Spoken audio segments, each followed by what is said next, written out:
What do you get when you have a new recruit who has just joined the corps and she is unsure if she's going to make it? You get... I'm not playing games, Senator. Watch this.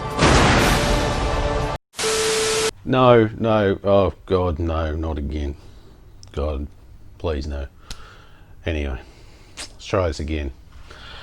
What do you get when you have a new recruit who's just joined the Green Lantern Corps and she is unsure if she'll make it, but has Hal Jordan to guide her through with stories of Green Lanterns that have come before her?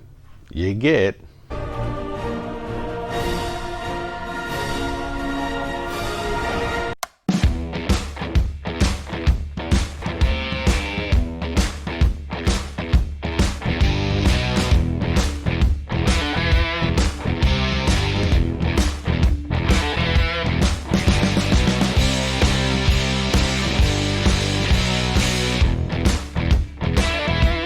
Hi, I'm Troy Bailey, and welcome to the Comic Book Movie Collector's Guide, your insight into collecting all things superhero cinema, from movies, TV shows, and cartoons, on all formats of physical media, from 4K, Blu-ray, and DVD. Today, we're looking at the Green Lantern Emerald Knights, an animated superhero film with a runtime of 84 minutes. It was released on Blu-ray and DVD on the 7th of June 2011, but no 4K release has been announced as of this video. Directed by Christopher Berkeley, Montgomery, and Oliva, it is written by several different writers, which I'll have listed here on the screen. And it was produced by Warner Brothers Animation and DC Entertainment, and was distributed by Warner Brothers Home Entertainment. This film is a standalone movie, separate from the DC animated movie universe, and it is the 11th film released under the DC Universe Animated Original Movies banner. It is also the second DC animated movie following Batman Gotham Knights to feature an anthology format, though unlike the latter, it features a single uniform animation and visual style and an overall linking story. Case and disc. Now I have the DVD version here. This is the stock standard cover, I believe, across the board for your US, UK and Australian releases. There is a special UK cover that actually I don't mind that one probably a little more than this one, but this is still pretty good. I'll have it up there. On the back you've just got a quick rundown with the animation shots of the movie, and of course the spine looks nice. Don't mind the look of that, straight up with just the logo.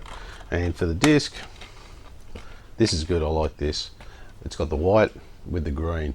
That's it just pops. I think that looks really good. I don't mind that at all.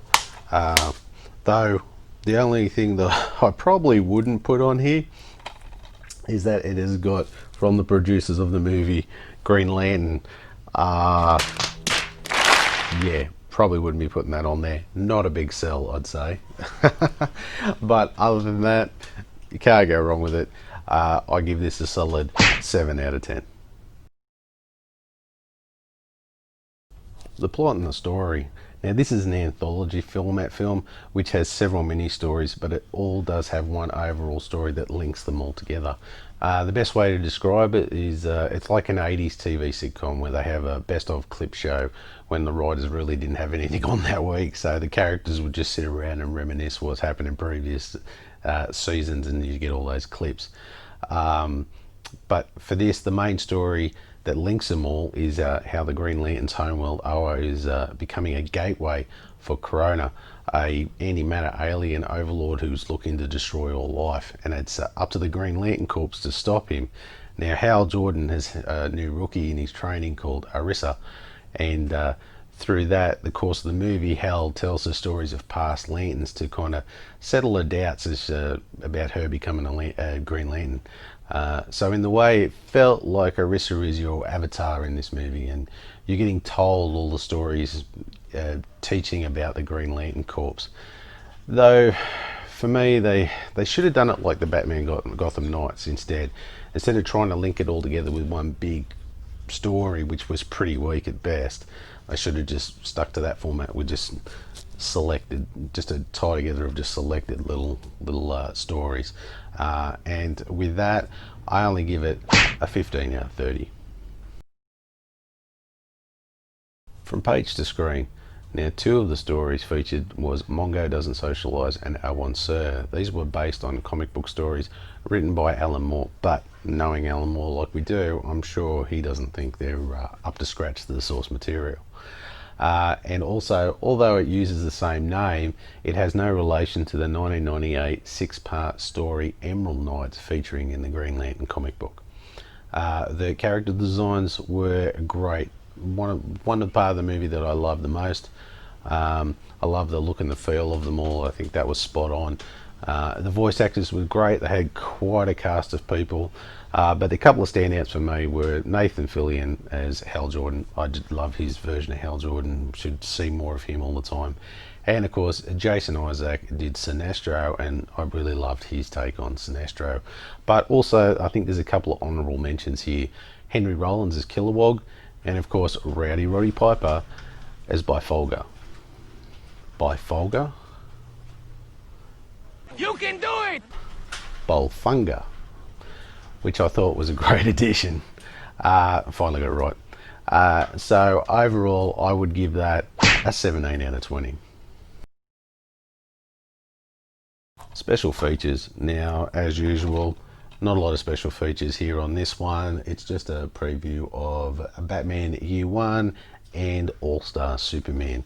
But I do believe if you get the Blu-ray edition or the 2-disc DVD version, you do get more features on that, with some commentary, an interview with Jeff Johns, some bonus Green Lantern episodes from other shows, and a few other little tidbits. So yeah, if you're after that, definitely go pick up the 2-disc special edition. I've only got the single disc, and I'm really going off this one. So with that, I can only really give this a 3 out of 10. The critics review. Now, the critics score was actually 0, and the audience score is 71%. Now, there's only 4 critics reviews so far for this movie, which isn't enough for Rotten Tomatoes to actually give it a percentage. But from what I read through the general consensus that I saw with these reviews, was roughly about 75% overall. So I'd probably give it that. So it's sort of the general vibe from the critics and the fans alike. It's okay, but it's not great. Yeah, just sort of like average at best. So if we add up the critic scores and the audience scores, we get a grand total of 7 out of 10. My review. Because it was like an 80s sitcom best of clip show, the main plot of the story was pretty weak. Because all of the focus was on these little short stories, and you really had no vested interest in the whole bigger story. Like it was trying to string all these clips together, but I think it would have been better as just a group of small stories and just put them all together, as opposed to trying to have some bigger story. I found those stories were interesting as a Green Lantern fan. They weren't bad at all. I liked the first one about the first Green Lantern. I loved the Mongo story. Though the Kilowog story was a bit well worn. We've seen that 1,000 times before. It was a good collection of stories. But it did need that bigger thing to get them all together. I just really think that you really just had no vested interest, and you're watching it and you're just like, yeah, whatever, because you kept getting taken out of it to go watch these small stories. So with that, I give it a 12 out of 20. The final score. Now, if we add up all of the totals, we get a grand total of 61 out of 100. I think that's a pretty fair score. It's roughly in tune with the general audience and the critics.